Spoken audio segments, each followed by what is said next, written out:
What's up guys, this is Rick with Ace Paint and Body Works, and today I wanted to talk about something that doesn't get talked about too much, and that is when to repair a bumper and when not to.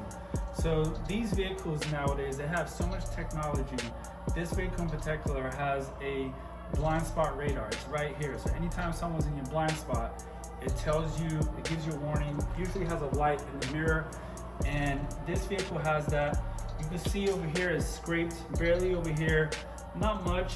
But anytime, according to VW, if a vehicle has damage on the bumper and it's within 25 centimeters of the radar, they want you to replace the bumper. And the reason being is you can't put any material in front of the radar because that could throw the radar off and cause an accident. So you don't want that. So what we do is we take the bumper off, we'll measure everything, and hopefully it's far enough so we don't have to replace the radar.